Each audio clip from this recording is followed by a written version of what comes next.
Bom, agora a gente vai começar a resolver um problema sobre bloquinhos, que envolve atrito, que é o conteúdo que a gente está estudando agora. Então, o problema que a gente tem aqui, ele diz o seguinte: eu tenho 3 bloquinhos.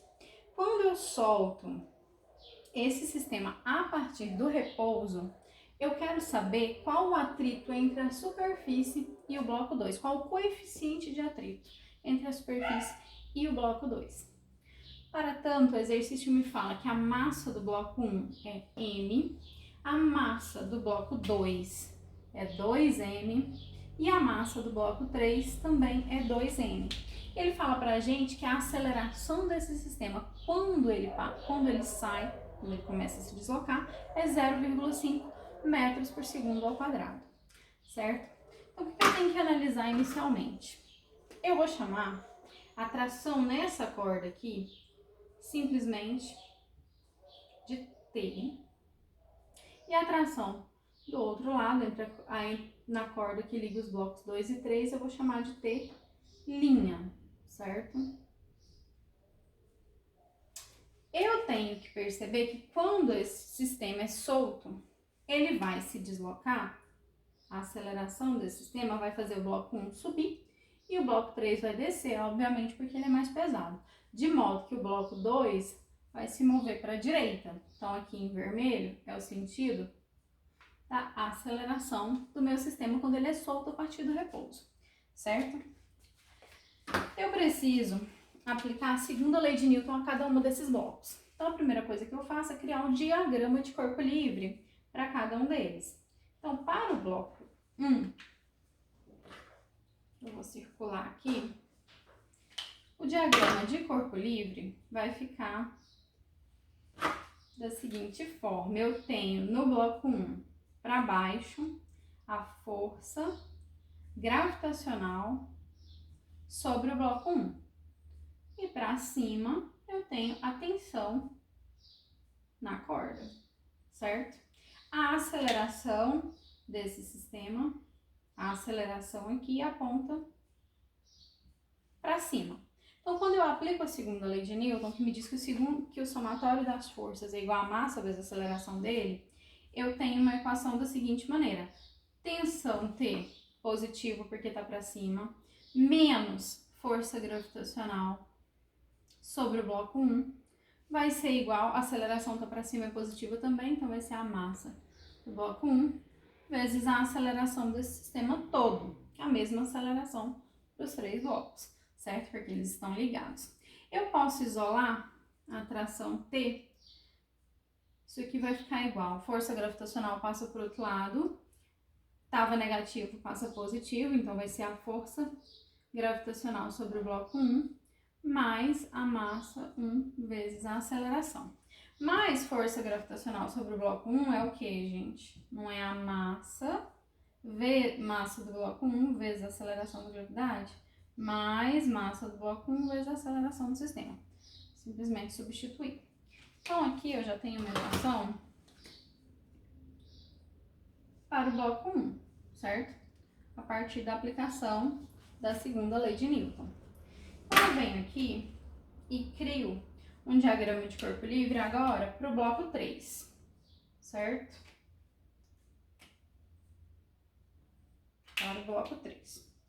Eu tenho aqui, então, sobre o bloco 3, a força para cima, que é a tração na corda, e para baixo, nós temos a força gravitacional no bloco 3, ok? A aceleração desse sistema é para baixo, porque o bloco 3 desce. Então, agora aqui eu posso aplicar sobre esse sistema a segunda lei de Newton, que me diz que o somatório das forças é igual a massa vezes a aceleração dele. As forças que atuam nele é T e a força gravitacional. T' tá para cima, então vai ficar T' positivo, menos a força gravitacional sobre o bloco 3, negativa porque tá para baixo, vai ser igual a massa vezes a aceleração do sistema.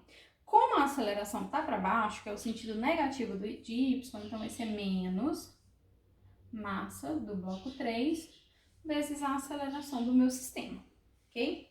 Então, eu isolo a tração. Isso aqui vai ficar igual a força gravitacional do bloco 3 menos massa do bloco 3 vezes a aceleração do sistema. Força gravitacional do bloco 3 vai ser massa do bloco 3 vezes a aceleração da gravidade. Então, eu substituo isso aqui. Tração, linha, vai ser igual a massa do bloco 3 vezes a aceleração da gravidade menos a massa do bloco 3 vezes a aceleração do sistema. Pronto, aqui eu tenho uma segunda equação a partir da aplicação da segunda lei de Newton para o bloquinho 3. Eu vou chamar essa equação de equação de número 2, certo? Então, agora a gente pode analisar o bloco 2. Fazer o diagrama de corpo livre, então, para o bloco 2.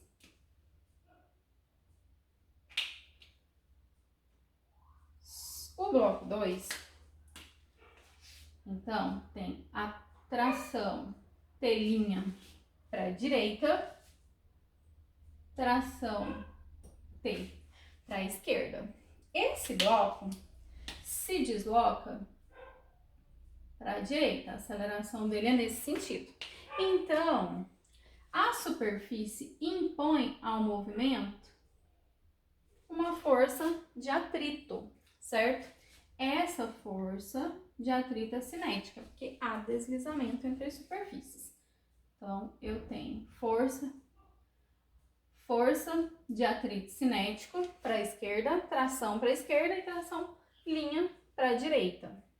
Aplicando a segunda lei de Newton sobre esse bloquinho, eu tenho o quê? Somatório das forças, eu vou colocar T' menos T, que está no sentido negativo, menos força de atrito cinético, que também está no sentido negativo. Isso aqui é igual a aceleração está no sentido positivo de x, então ela vai ficar positiva. Massa do bloquinho 2 vezes a aceleração desse sistema. Estou analisando o bloco 2 aqui agora. Ok, vamos isolar a força de atrito cinético. Vou passar ela para o outro lado da equação. Eu tenho T' menos T menos M2 vezes A. Isso aqui é igual a força de atrito cinético passa positivo. Esse termo estava positivo, passou para o outro lado negativo. Esse termo estava negativo, passou para o outro lado positivo, certo? Então, eu simplesmente inverto todos os termos dessa equação. Não preciso alterar o sinal para fazer isso. Então, a minha força de atrito cinético vai ser igual a T' menos T menos massa do bloquinho 2 vezes a aceleração desse sistema. Agora, eu tenho uma terceira equação, ok? Como eu, Lauriane, sugiro que a gente resolva esse sistema. Eu pego as equações 1 e 2 e substituo, então, na equação de número 3, que foi a que eu acabei de encontrar. Eu obtenho, agora, força de atrito cinético vai ser igual a T'. T' não é M3 vezes a aceleração da gravidade, menos M3 vezes a aceleração do sistema, menos T, certo? T são dois termos. Os dois termos, então, serão multiplicados por menos 1. Isso aqui vai ficar M1 vezes a aceleração da gravidade, mais M1 vezes a aceleração desse sistema, menos M2 vezes a aceleração do meu sistema, ok? Força de atrito cinético não é a força normal que atua sobre o bloco 2 vezes o coeficiente de atrito cinético, que é exatamente o cara que a gente quer encontrar nesse problema. Ok, vou colocar aqui do lado, que eu acabei nem colocando, né? Quem a gente está procurando, a força de atrito cinético. Eu só falei no começo. Procuramos este cara e agora a gente vai encontrar ele. Substituo, então, olha, aqui nesse problema, eu sei que esse negativo multiplica esses dois termos. Então, vai ficar menos M1G menos M1 vezes A, certo? Não vou reescrever. Agora, eu substituo os valores das massas. M3 não é 2M, então vai ficar aqui 2M vezes a aceleração da gravidade, menos 2M vezes A, menos M1, vale simplesmente M, vai ficar M1, M, então, vezes a aceleração da gravidade, menos M vezes A, menos M2 vale o quê? Não é 2M?